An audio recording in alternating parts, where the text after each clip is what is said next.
নমস্কার বন্ধুরা, অর্চনা রান্নাঘরে আপনাদের সবাইকে স্বাগত। আজকে আবারও একটা নতুন রেসিপি নিয়ে আপনাদের সামনে চলে এসেছি। আমার আজকের রেসিপি হলো মাছের তেল দিয়ে পটল আলু ভাজা। তাহলে চলুন দেখে নিই রেসিপিটি।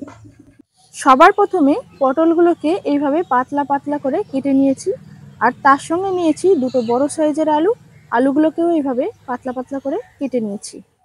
এবার কড়াই গরম করে তাতে দিয়ে দিচ্ছি 2 টেবিল চামচ তেল। তেলটা খুব ভালো করে গরম করে নেব। তেল গরম হয়ে গেলে একটা শুকনো লঙ্কা ফাটিয়ে দিয়ে দেব। এরপর দিয়ে দিচ্ছি একটা বড় সাইজের পেঁয়াজ কুচি। পেঁয়াজটা একটু লাল করে ভেজে নেব।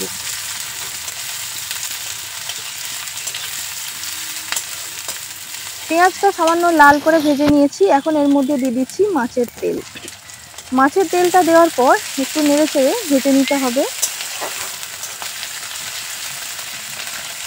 মাছের তেলটা দিয়ে 1 মিনিট নেড়ে চেড়ে নিয়ে দিয়ে দিচ্ছি এর মধ্যে কেটে রাখা পটলগুলোকে কড়াইয়ের মধ্যে দিয়ে 1 মিনিট ভেজে নেব।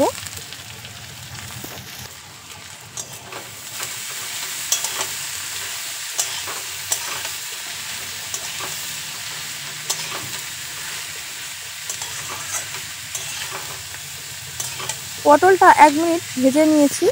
পটলটা ভেজে নিয়ে এর মধ্যে দিয়ে দিচ্ছি আগের থেকে কেটে রাখা আলুগুলো দেওয়ার পর এর মধ্যে দিয়ে দিচ্ছি স্বাদ অনুযায়ী নুন, আর দিয়ে দিচ্ছি 1 চা চামচ হলুদ গুঁড়ো।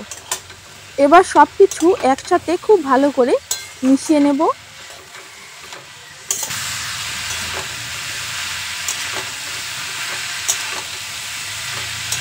মিডিয়াম টু লো আঁচে 1 থেকে 1.5 মিনিট খুব ভালো করে ভেজে নিয়ে ঢাকা দিয়ে আবারও কিছুক্ষণ হতে দেব।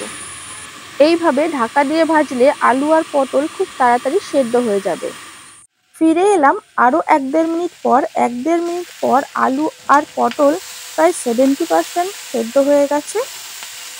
এবার আবারও কয়েক সেকেন্ড নেড়ে চেড়ে নিয়ে আমি এর মধ্যে দিয়ে দিচ্ছি সর্ষের তেল। সর্ষের তেল দেওয়ার সময় অবশ্যই সাইড থেকে দেবেন, যাতে করে তেলটা গরম হয়ে পড়ে, নাহলে তেলের কাঁচা গন্ধটা থেকে যাবে।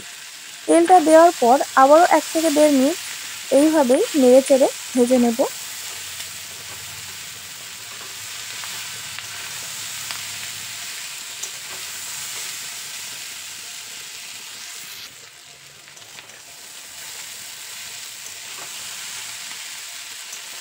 এক দেড় মিনিট নাড়াচাড়া করার পর আমি এর মধ্যে সামান্য কাশ্মীরি লঙ্কার গুঁড়ো দিয়েছিলাম, তাই জন্য কালারটা একটু চেঞ্জ হয়ে গেছে। এর মধ্যে আপনারা চাইলে কাশ্মীরি লঙ্কার গুঁড়ো দিতেও পারেন, নাও দিতে পারেন। যাতে কালারটা দেখতে সুন্দর হয় তার জন্য আমি সামান্য পরিমাণে কাশ্মীরি লঙ্কার গুঁড়ো এর মধ্যে দিয়েছিলাম। এখন পটল আলু খুব ভালোভাবে ভাজা হয়ে গেছে। এখন এটাকে একটা পাত্রে নামিয়ে নিচ্ছি।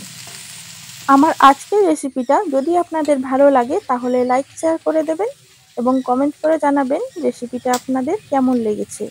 চ্যানেলে নতুন বন্ধু হয়ে থাকলে চ্যানেলটি সাবস্ক্রাইব করে নিয়ে পাশে থাকার অনুরোধ রইল। দেখা হবে পরের কোনো ভিডিওতে অন্য কোনো রেসিপি নিয়ে। ভালো থাকবেন, সুস্থ থাকবেন।